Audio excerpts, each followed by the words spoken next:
ನಮ್ಮ ಶಾಲೆಯ ಹೆಸರು ಸಿವಿಆರ್ ಕಾಂಪೋಸಿಟ್ PU ಕಾಲೇಜ್ ಮಲಬಾರ್. ನನ್ನ ಹೆಸರು ಅಲ್ಲಾಬಕ್ಷ್ ಕಪೂರ್ ಸಾಬುಲ್ಲಾ, ತಾಲೂಕು ಕತ್ನಿ, ಜಿಲ್ಲಾ ಬೆಳಗಾವಿ. ನಾವು ಮಾಡಿದ ಪ್ರಾಜೆಕ್ಟ್ ಹೆಸರು ಏನೆಂದರೆ ಸ್ಮಾರ್ಟ್ ಸಿಟಿ.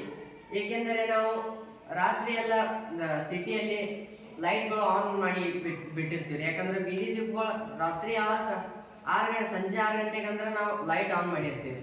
ಯಾಕಂದ್ರೆ ವೇಸ್ಟ್ ಆದೈತಿ. ರಾತ್ರಿ ಗಾಡಿಗಳು ಬರ್ತಾವು ಹೋಗ್ತಾವು, ಮನುಷ್ಯರು ಬಂದ್ರು ಆಟೋಮೆಟಿಕ್ ಏನೈತಿ, ನಾವು ಸೆನ್ಸರ್ ಯೂಸ್ ಮಾಡ್ಕೊಂಡು ಕಿಶಿಂದ ಮನುಷ್ಯರು ಬರಲಿ, ಗಾಡಿಗಳು ಬರಲಿ, ಏನು ಬೇಕಾದ ಬರಲಿ, ವಸ್ತುಗಳು ಬಂದು ಇಲ್ಲೋ ಸೆನ್ಸ್ ಹಾಕಿಸಿನ್ ಲೈಟ್ ಹತ್ತ ನೋಡೋರು ಬೈ. ಲೈಟ್ ಆಟೋಮೆಟಿಕ್ ಫೋರ್ಸ್ ಹತ್ತಾವ್ರಿ. ಮತ್ತು ಅಲ್ಲಿದ್ ವಸ್ತು ಅಲ್ಲಿದ್ ಹೋತಿಲ್ಲೋ ಲೈಟ್ ಡಿಮ್ ಆತಾವ್ರಿ. ಯಾಕಂದ್ರೆ ನಾವು ಇಂತಲ್ಲಿ ಒಂದೊಂದು ರೋಡಿಗೆ ಒಂದೊಂದು ಸೆನ್ಸರ್ಗಳನ್ನು ಕುಣಿಸ್ಕೊಂಡಿವಿಲ್ಲೋ, ಯಾಕಂದ್ರೆ ಎಲೆಕ್ಟ್ರಿಸಿಟಿ ಉಳಿತಾಯ ಆಗ್ತದೆ. ಎಲೆಕ್ಟ್ರಿಸಿಟಿ ಭಾಳ ವೇಸ್ಟ್ ಆಗಂಗಿಲ್ಲ. ಇದಕ್ಕೆ ಮತ್ತೊಂದು ಐತ್ರಿ ಪ್ರೊಜೆಕ್ಟ್. ಮತ್ತೊಂದು ಪ್ರೊಜೆಕ್ಟ್ ರೀ. ಯಾಕಂದ್ರೆ ಸಿಟಿ ಒಳಗೆ ನಾವು ಅರ್ಬಿ ಒಣಕಾಕೆ ಪರಿಕಿಸಿಂದ ನಾವು ಆಫೀಸಿಗೆ ಹೋಗಿರ್ತೀವಿ ರೀ. ಏನಾರ ದಗದಿರ್ತಾವ್ರಿ.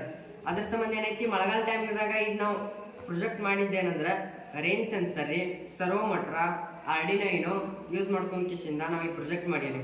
ಇದ್ರ ಪ್ರೊಜೆಕ್ಟ್ಗಳು ಉಪಯೋಗಗಳೇನಂದ್ರೆ, ಹೊರಗೆ ಎಲ್ಲರೂ ಪ್ಯಾಟ್ಯಾಗದು ಹೋಲ್ರಿ, ನಾವು ಏನಾರ ದಗದಕ್ಕದು ಹೋಲಿ, ಅರಿವುಗಳ ಮಳೆಗಾಲದಾಗ ಹಸಿವಾಕಿಸಿಂದ ಒಂಥರ ವಾಸ ಬರ್ತಾರೆ. ಅವ ಹಾಕೊಳಕ ಯೂಸ್ ಆಗಂಗಿಲ್ಲ. ಅದ್ರ ಸಂಬಂಧ ನಾವು ಪ್ರೊಜೆಕ್ಟ್ ಮಾಡೀವ್ರಿ. ಮಳೆ ಬತ್ತಿಲ್ಲ ಆಟೋಮೆಟಿಕ್ ಅರಿವುಗಳು ಒಳಗೆ ಹೋಗ್ತಾರೆ. ಮತ್ತೇನೈತಿ, ಆಮೇಲೆ ಮಳೆ ನಿಂತಿಲ್ಲೋ ಬಿಸಿಲು ಬಿತ್ತಿಲ್ಲೋ ಆಟೋಮೆಟಿಕ್ ಹೊರಗೆ ಬರ್ತಾರೆ ರೀ. ಈ ಪ್ರೊಜೆಕ್ಟ್ ಏನೈತಿ ಸಿಟಿ ಒಳಗೆ ಅಳವಡಿಸ್ಕೊಂಡ್ರೆ ಭಾಳ ಉಳಿತಾಯ ಆಗತ್ತೆ ರೀ.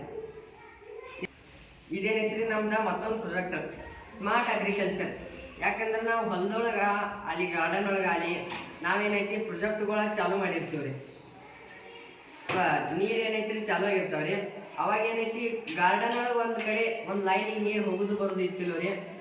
ಅವಾಗ ಏನೈತಿ ನೀರು ಭಾಳ ವೇಸ್ಟ್ ಆಗ್ತಾವ್ರಿ ಬ್ಯಾಸ್ಗ್ಯಾಗದು. ಅವಾಗ ಏನೈತಿ ನಾವು ಈ ಪ್ರೊಜೆಕ್ಟ್ಗಳ ಸಾಯಿಲ್ ಸೆನ್ಸರ್ ರೀ ಮತ್ತು ಆರ್ಡಿನೋ ಮೋಟ್ರ ಯೂಸ್ ಮಾಡ್ಕೊಂಡು ಪ್ರೊಜೆಕ್ಟ್ ಮಾಡೀವ್ರಿ.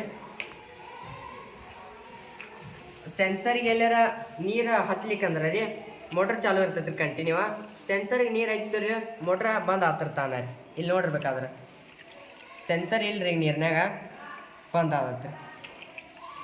ಈ ಪ್ರೊಜೆಕ್ಟ್ದಿಂದ ಉಳಿತಾಯ ಏನಂದ್ರೆ ಬೇಸಿಗೆ ಕಾಲೊಳಗೆ ನಮ್ಮ ರೈತರಿಗೆ ಭಾಳ ಯೂಸ್ ಆಗತ್ತೆ ರೀ. ಅವಾಗ ಏನೈತಿ ನಾವು ಇಂಥ ಪ್ರೊಜೆಕ್ಟ್ಗಳು ಇದು ಮಾಡಲ್ ಪ್ರೊಜೆಕ್ಟ್ ಮಾಡೀವ್ರಿ. ದೊಡ್ಡ ಪ್ರಮಾಣ ಒಳಗೆ ಪ್ರೊಜೆಕ್ಟ್ ಮಾಡ್ಬೋದು ಇದನ್ನು. ಯಾಕಂದ್ರೆ ನಾವು ನಮ್ಮ ಶಾಲೆಯೊಳಗೆ ಅಟಲ್ ಥಿಂಕಿಂಗ್ ಲ್ಯಾಬ್ ಒಳಗೆ ಪ್ರೊಜೆಕ್ಟ್ ಮಾಡಿದೈತ್ರಿ. ಎಲ್ಲರೂ ಚಾನೆಲ್ಗೆ ಸಬ್ಸ್ಕ್ರೈಬ್ ಮಾಡಿ, ಲೈಕ್ ಮಾಡಿ, ಶೇರ್ ಮಾಡಿ. ಧನ್ಯವಾದಗಳು.